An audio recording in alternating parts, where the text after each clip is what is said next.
Great job, Ashton. Seriously. Oh, really great job. Give it up for Ashton one more time. Great job.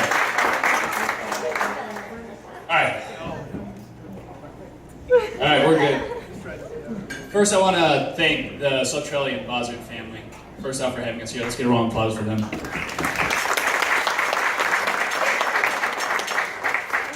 For those of you who don't know me, my name is Dave. I'm Mark's fourth brother. The fourth Sotrelli in the family. No, we're best friends. But, originally, when I was writing this, I wanted it to be funny, because most of my friends know me. I'm kind of like the comic relief. But the more and more I wrote, the more and more the feelings came out. So I just want to preface this whole thing with just to let you guys know, this is the same man who came to my house and he showed up in pajama bottoms with a pillow and a big old tote and said, "I'm here for the slumber party." Right? He was 16 years old. He drove himself.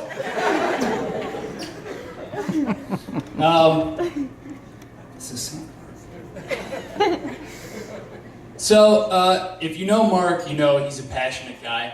That's no secret. And when I first met Mark, it was an intense moment. We were in a football game. Mark he's kind of an all-star player, as you know. Very good at lacrosse, very good at sports, and I just wasn't. So, Mark, we're on the sidelines, and we're in a game, and it's actually Mark's first game that he's losing, and he just can't stand it. So he's running up and down the sidelines, and he's like, "Guys, I can't believe we're losing this game." I have to edit out the explicitives because this is a wedding and there are parents here, but I'm paraphrasing. He may have said something a little bit more vulgar. But I waited until he was done with his spiel, pacing up and down the sidelines, and he's, "Are you guys kidding me? Are you serious?" Just going off. The vein in his forehead is just lightning bolted down the top of his face. It runs in the family, apparently. I waited until he was finished. He turns around, he's watching the game, and I put my hand on his shoulder and I said, "Hey man, why don't you relax?" And he was like, turned around. The only reason he didn't punch me square in the face is because I had a face mask on. Nevertheless, we ended up sitting at the football table for lunch, and we ended up hanging out. And what I thought of Mark was that he was, he's a good-looking guy. It's back when he had abs, which they're coming back in, right? They're coming back. They're coming back. They're on their way. They're just under a dad layer. It looks good there, buddy. So Mark was always a good-looking guy. Always got along well with everybody. Everybody loved him. So I thought he was kind of the cool guy. The cool kid. And I really wasn't. I joined football because kind of needed something organized just to focus myself. And I wasn't a starter like him. Definitely not team captain. But I thought, this guy's a jock. He's part of the cool kids. What I realized about Mark is, he's really not. He's not. He plays with Dragon Ball Z characters. He's got action figures in his room today. Like, he still plays with them. Not a cool guy. Not a cool guy. But that's what I love about him. So, what ended up happening is, after a few months of, lunch with the football guys, one day Mark comes to me and he's like, "Man, I want to get out of here, let's just leave." I'm like, "Oh yeah, dude, I leave all the time. Let's leave lunch, screw it, let's go." We're in high school, I'm like, "Yeah, let's leave lunch, who cares? Let's get out of here." And he's like, "Okay, you do this?" I'm like, "Yeah, dude, I do this all the time. We're totally cool." And he's like, "Seriously?" "Yeah." I'm like, we walk out and we're headed to Burger King. And we're headed, actually it's Mark's mom's car, Kathy's car. We're walking out, and as we're walking out, Mark turns to me and he's like, "Dude, how often do you do this?" And I'm like, "Dude, I've literally never done this before." I just wanted him to think I was cool.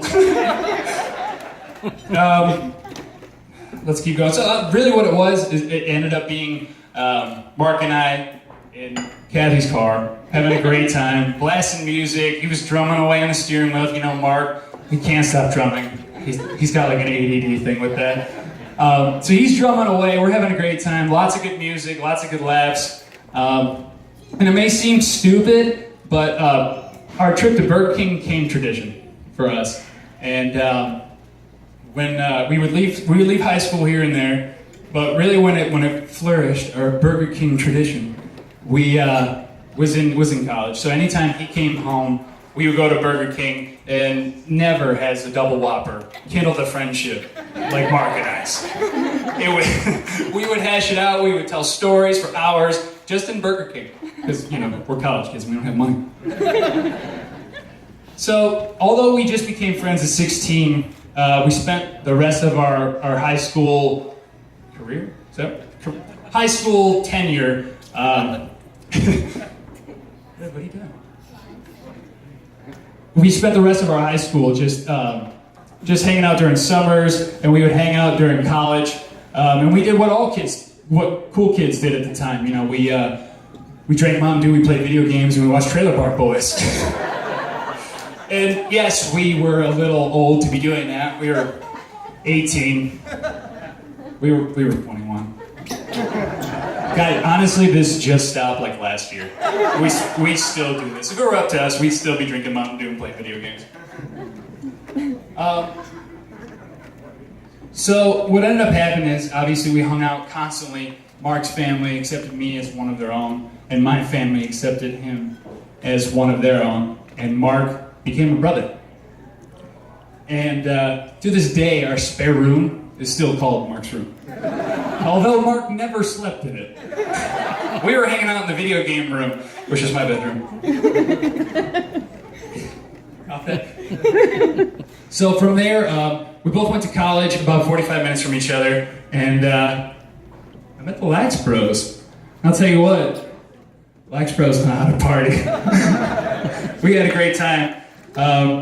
We got a lot of college stories, but I didn't put any of these here, so don't worry. No college stories. PG-13.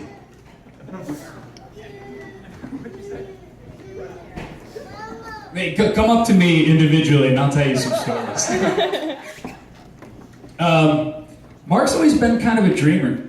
And if you know Mark, he's really good at everything he puts his mind to. And one of the things that Mark's unanimously good at, is she okay? One of the things Mark is unanimously good at is drumming. So one day, Mark decided, I want to be in a band. So he did what any logical human being would do at that point, and he posted to Craigslist.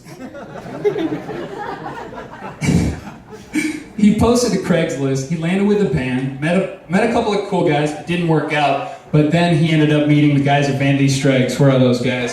There they are. One thing you'll notice about Mark is he always makes really good friends. So not only did he meet a bunch of talented musicians, but he met a great group of guys, and probably his best friends, if I could say so. So let me tell you a little bit about how Mark was there for me. So Mark was the kind of guy that no matter if I was wrong or right, Mark would always take my side. So I could tell him a story that was like completely, you're totally in the wrong, but Mark would always say, oh yeah, man, I would totally do the same thing. You're so right. You're so right, man. God, are you kidding me? I would have done the same thing. That's just the kind of guy Mark is, and that's how a best friend should be. But with that comes Mark's genuine happiness for everybody else. And Mark is one of these guys that is 100% genuine with his happiness with you. And I'll never forget, once it's a stupid story, but one time I bought a TV that we were playing video games on. I bought a TV and Mark came over and flipped out. He's like, oh my God, this is the coolest thing I've ever seen. He acted like I bought the TV for him. It was for me, and he's like, oh my God, we were watching so many movies, we played so many video games. I'm like, dude, it's for me. Same thing happened with my car. Same exact thing. I bought a new car, Mark freaks out, because he's one of these guys that's he's selfless. He's a selfless guy, and he's genuinely happy for you, as if it were his own. Which brings me to Mallory. To be honest with you, I didn't know Mallory very well at first. All I know is that Mark was taking trips to Pittsburgh, and it was really cutting into our bro time. So eventually, I had to come to an understanding. Mark can't handle 2 girlfriends, so I should back off. So what I did is I backed off, and Mark was taking some trips to Pittsburgh. And he met Mallory in college, but he was taking trips to see Mallory. What I learned to know about Mallory is that she's extremely kind. She's extremely caring and very hospitable. When I came to visit, I started to see how much of a family they are. And she must have the patience of a saint to handle Mark's just natural volume of his voice. If you know Mark, it sounds like he's yelling at all times. Oh, and one other thing. Don't think she's a big fan of cucumber martinis anymore. Should I tell that story? We're gonna leave that one out. If you want to know it, just come up to me. I'll tell you. So when I first came to visit them, I was finally able to meet the beautiful Olivia, even though she's unhappy right now. But when I came to see them, I realized how much of a family they are, and how beautiful they are together, and how beautiful you guys are. Mallory has clearly embraced Mark's inner Jedi, as you may or may not have seen. And she's come to accept Mark and let Mark be who he is, which is a nerd, quite frankly. But to show you how much Mallory means to Mark, last week I called Mark up and we were talking about the wedding. And I kind of expected, the best friend call, oh man, I don't know if I'm doing the right thing, I'm nervous. And Mark's got ice in his veins. And he wanted this, he embraced this. The only thing he was worried about was crying during the dance. Because he knew that this is the woman he wants to spend the rest of his life with. So he leveled with me. He's like, man, I just hope I don't cry during the dance. That shows you the type of guy Mark is. That right there is a man who cares a lot about the right woman. That's really what it comes down to. Although Mark and I don't see each other as much anymore, nothing has ever changed. He's happier than ever. And I can hear in his voice when we're talking on the phone. He's always been optimistic. He's always been the guy to lift you up. Unless you get dumped. Because if you get dumped, he will come to your house, sit there, and he will say, everybody hurts sometimes.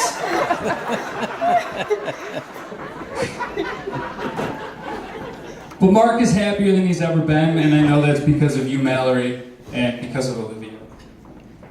So, just to finalize this, to close this, I would like to say, I would say this in front of any of my other friends. We got some of my longtime best friends here, and I think they'd agree with me.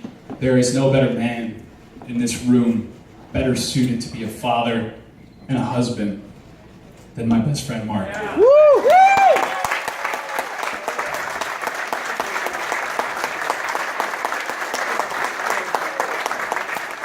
Thank you all for coming, and congratulations to you and your beautiful new family.